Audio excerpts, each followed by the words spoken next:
ನಮಸ್ಕಾರ ರೈತ ಬಾಂಧವರಿಗೆ. ಸೊ ಬೈಕ್ ಟ್ರೋಲಿ ಕೂಡ ರೆಡಿ ಆಗಿದೆ, ರೀಕಂಡೀಷನ್ ಆಗಿರೋದು ಇದು. ಸೊ ಎಲ್ಲ ರೆಡಿ ಆಗಿದೆ, ರೆಡಿ ಪೊಸಿಷನಲ್ಲಿದೆ. ಪೇಂಟ್ ಕೂಡ ಆಗಿದೆ ಹಾಗೂ 4 ಫೀಟ್ ಅಗಲ 5 ಫೀಟ್ ಉದ್ದ ಇದೆ ಹಾಗೂ ಮಾರ್ಕೆಟಿಗಾಗಿ ಯೂಸ್ ಮಾಡ್ತಾ ಇರೋದು ಕಸ್ಟಮರು. ಬಾಗಲಕೋಟೆ ಜಿಲ್ಲೆ ಕಲಾದಗಿ ಗ್ರಾಮದವರು. ಸೊ ಯಾವ ರೀತಿಯಿಂದ ಯೂಸ್ ಮಾಡ್ತಿದ್ದಾರೆ ಸರ್? ನಮಸ್ಕಾರ ಸರ್. ಸರ್ ತಮ್ಮ ಹೆಸರು ಸರ್? ಲಕ್ಷ್ಮಣ ಸರ್ ತಮ್ಮ ಊರು, ಜಿಲ್ಲೆ, ತಾಲೂಕು ಸರ್? ಬಾಗಲಕೋಟೆ ಜಿಲ್ಲೆ ರೀ, ಬಾಗಲಕೋಟೆ ತಾಲೂಕು ರೀ, ಸ್ವಪ್ನಾದಿ ಗ್ರಾಮ ಸರ್. ಸ್ವಪ್ನಾಳಿ, ಕಲಾದಗಿ ಹತ್ರ ಸ್ವಪ್ನಾಳಿ ಗ್ರಾಮ ಸರ್. ತಾವು ಎಷ್ಟು ವರ್ಷ ಆಯ್ತು ಸರ್ ಮಾಡ್ಕೊಂಡು ಹೋಗಿ?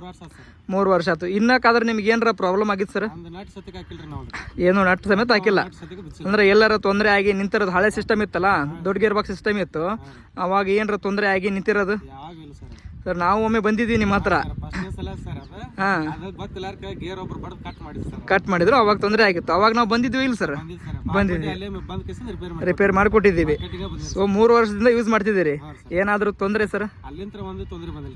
ಎಷ್ಟು ಕಿಲೋಮೀಟರ್ ಡೈಲಿ ರನ್ನಿಂಗ್ ಮಾಡ್ತೀರಾ ಸರ್ ತಾವು? 60ರಿಂದ 70 ಕಿಲೋಮೀಟರ್ ರನ್ನಿಂಗ್ ಮಾಡ್ತೀರಿ. ಸೊ ಇವಾಗ ಹಳೆ ಮಾಡಲ್ಗಿಂತ ಈ ಹೊಸ ಮಾಡಲ್ ಯಾವ ಥರ ಅನಿಸ್ತದೆ ಸರ್? ಚಂದ ಅನ್ಸದ. ಇವಾಗ ನಿಮಗೆಲ್ಲ ರೆಡಿ ಮಾಡೀವಿ. ನಿಮ್ಮ ಹಳೆ ಗಾಡಿ ಒಂದು ಪೇಂಟ್ ಬೇರೆ ಇತ್ತು, ಇವಾಗ ಇದನ್ನು ನೋಡಿದ್ರೆ ಹಳೆ ಗಾಡಿ ಅನಿಸ್ತದೆ, ಹೊಸ ಗಾಡಿ ಅನಿಸ್ತದೆ ಸರ್? ಹೊಸದ ಅನಿಸ್ತಾ ಇದೆ.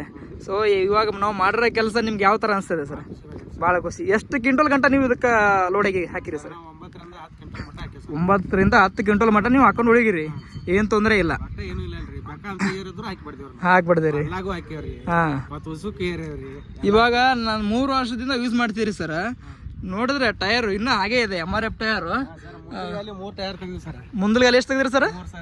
3 ಟೈರ್ಗಳನ್ನು ನೀವು ತೆಗ್ದಿರಿ, ಆದರೂ ಹಿಂದಲ್ಗಾಲಿ ಏನೂ ಆಗಿಲ್ಲ. ಸೊ ಅದು MRF ಟೈರ್ದು ಒಂದು ಕದರು.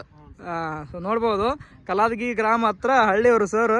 MRF ಟೈರ್ ಮುಂದ್ಗಡೆ 3 ಟೈರ್ ತೆಗೆದ್ರು. ಸೊ ಹಿಂದ್ಗಡೆನ ಅರ್ಧ ಕೂಡ ಸೌದಿಲ್ಲ.